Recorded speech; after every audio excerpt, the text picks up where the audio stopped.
The Peoria State Hospital, originally known as the Illinois Asylum for the Incurable Insane, was one of the most notorious psychiatric institutions in the state's history. Opened in 1902 under the leadership of Dr. George Zeller, the hospital became known not only for its progressive treatments, but also for the tragic lives of its patients. When patients died here, many of them had no family to claim their remains, and so they were laid to rest in the hospital's own cemeteries. Over the decades, it's believed that more than 4,100 patients were buried in the 4 cemeteries here, many of their graves marked only with simple numbers. The anonymity of these burials has added to the haunting atmosphere of the grounds, making it a place where history and legend come together. Among the many ghost stories tied to the Peoria State Hospital and its 4 cemeteries, none is more famous than the tale of a man named Manual Bookbinder, also simply known as Old Book.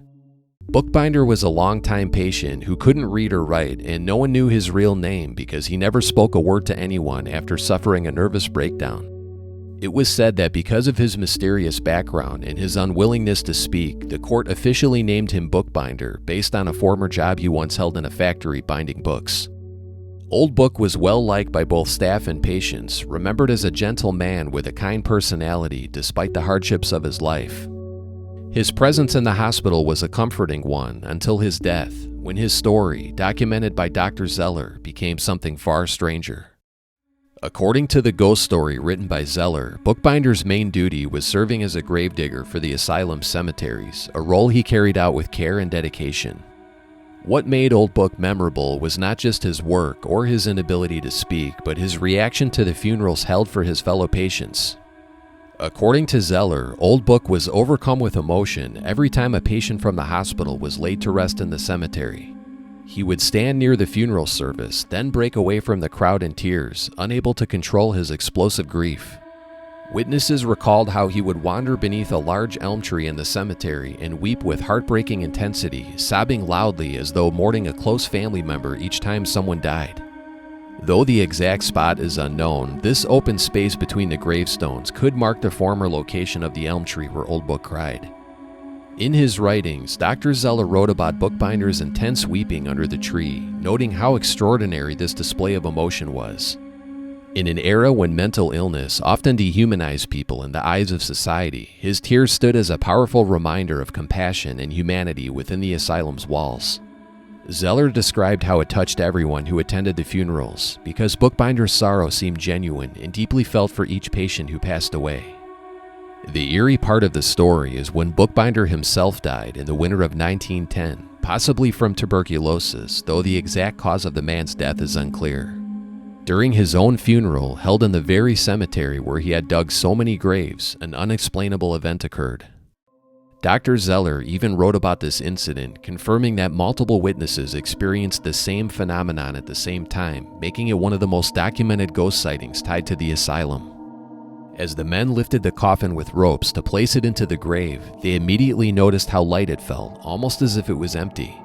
Moments later, those gathered at the gravesite began to hear the sound of Old Book's weeping coming from beneath the elm tree in the distance. Nurses, patients, and even Dr. Zeller himself looked toward the elm tree and claimed they saw the faint figure of Old Book standing there, mourning as he always had before his death. Stunned by the eerie sighting, Dr. Zeller ordered the men to open the coffin, and the moment they did, the crying stopped, and the man's apparition was no longer standing by the tree. Those at the gravesite saw Bookbinder's lifeless body resting inside the coffin before the lid was closed and hoisted back into the grave, but the story doesn't end there. For years after his funeral, patients and staff reported hearing unexplained crying in this cemetery, echoing Bookbinder's grief even though he was long gone. According to later accounts, the elm tree eventually began to wither and die, and when cemetery workers tried cutting it down, they were met with something horrifying.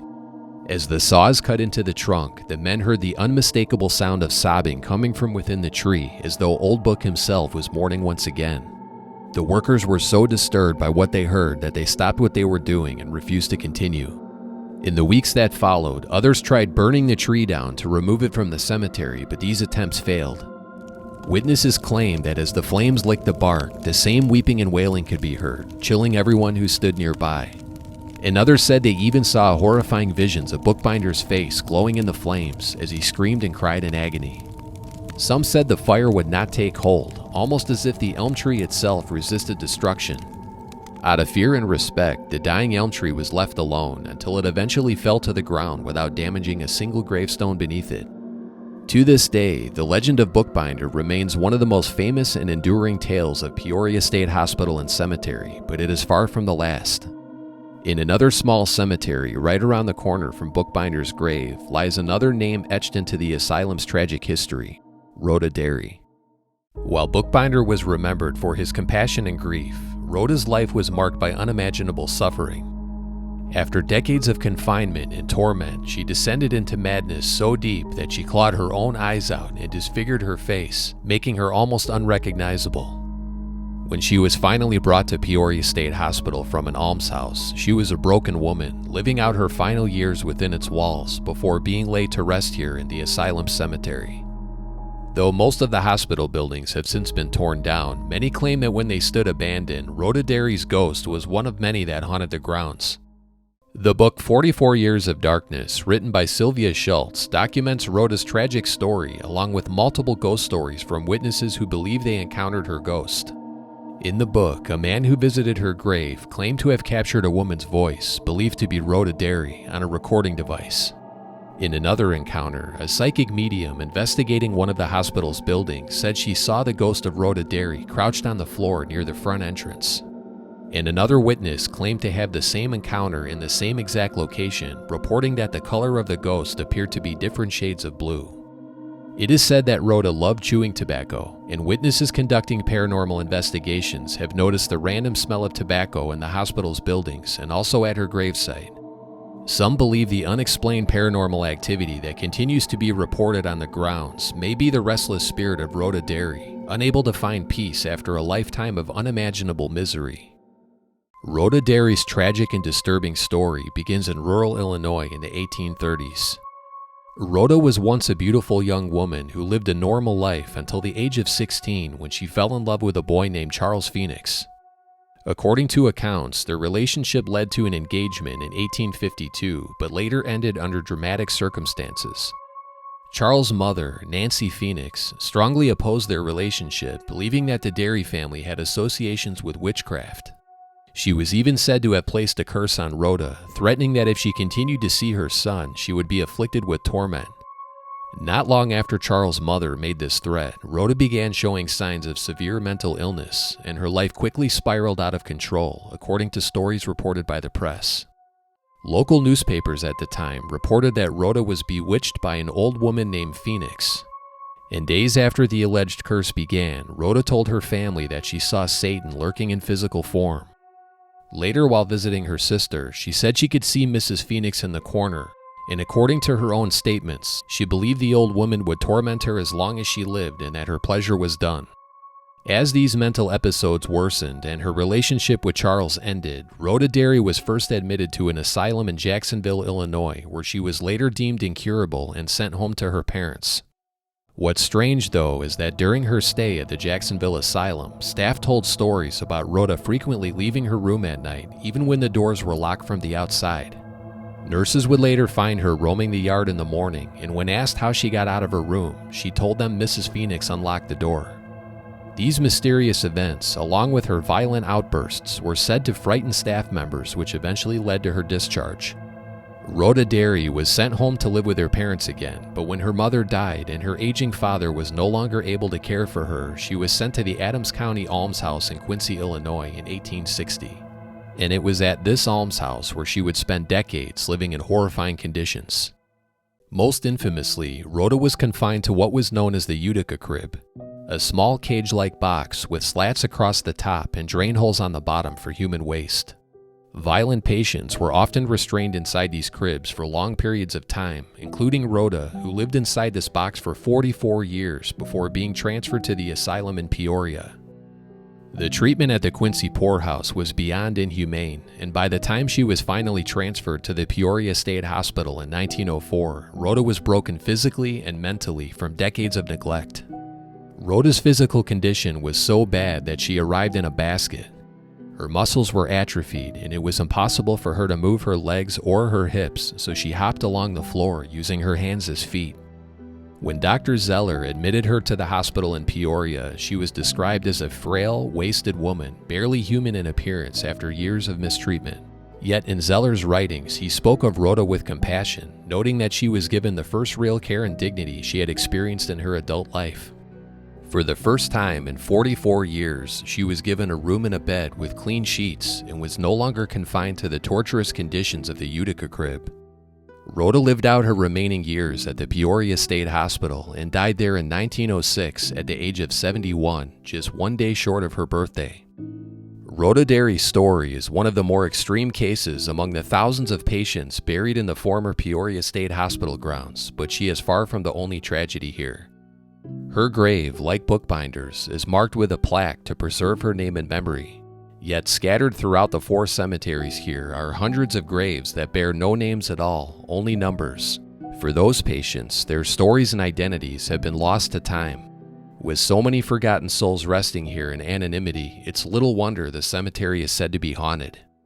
Over the years, countless visitors have reported strange experiences among these unmarked graves. Some claim to hear disembodied voices and faint moaning drifting through the darkness at night. In 2013, an episode of the TV show Ghost Hunters even captured what appeared to be an apparition walking among the trees in one of the hospital's cemeteries near Bookbinder's grave. And during ghost tours of the cemetery, unexplained sobbing has been heard, and cameras have been known to malfunction or pick up strange anomalies that defy explanation. The Peoria State Hospital was once a massive complex, housing thousands of patients and staff until it closed in 1973. Most of the original buildings were torn down a long time ago, but some of them still stand and were converted into office spaces and haunted house attractions. While exploring one of the cemeteries, we discovered some interesting relics from the hospital's past. In a dried-up creek bed not far from Bookbinder's grave, we found thousands of broken bottles and plates, some that looked quite old and were likely from the hospital's buildings. These old plates and bottles were dumped into the creek, possibly during renovation projects, and remained out of view until the water in the creek dried up. It's a real shame that this creek is now permanently polluted with broken glass, and also that these historic artifacts were carelessly discarded and not donated to the hospital's museum, which stands only a few blocks away. The Peoria State Hospital was abandoned for many years after it closed, and some of the buildings were said to be deeply haunted. Among them, the most infamous was the Bowen Building, which stood like a looming giant over the grounds until it was demolished in 2017. But before its demise, the Bowen Building became a magnet for ghost hunters who told stories about having supernatural experiences in the attic and also in the basement. Visiting the Asylum cemeteries is undoubtedly eerie and also very sad. Walking among the rows of numbered stones, you can't help but feel the weight of the past pressing in from every direction. In the largest cemetery of the 4, there are several rows of patients who all passed away in the same month of the same year, likely from tuberculosis or another deadly disease that spread through the hospital. After decades have gone by, many of the graves here are fully intact, but some of the older markers have crumbled to the ground and no longer stand. While the Peoria State Hospital is remembered for its progressive approach to mental health, thanks to Dr. George Zeller's reforms of removing restraints and taking bars off the windows, the institution was not without its secrets. Under Zeller's leadership, patients received more dignity and humane treatment than they might have found in other asylums of the era, but even this compassionate approach carried its risks. Dr. Zeller was famous for his open-door policy, which meant that the doors of many of the hospital's buildings were left unlocked for patients, and this freedom sometimes came at a terrible cost. I found old newspaper articles from the early 1900s documenting stories about patients who wandered off at night, some in the middle of the winter, and were later found frozen to death in farmers' fields. And a Chicago Tribune article from 1908 documents the case of a violent patient named Henry Hatchett who fled the asylum and ended up shooting a man to death.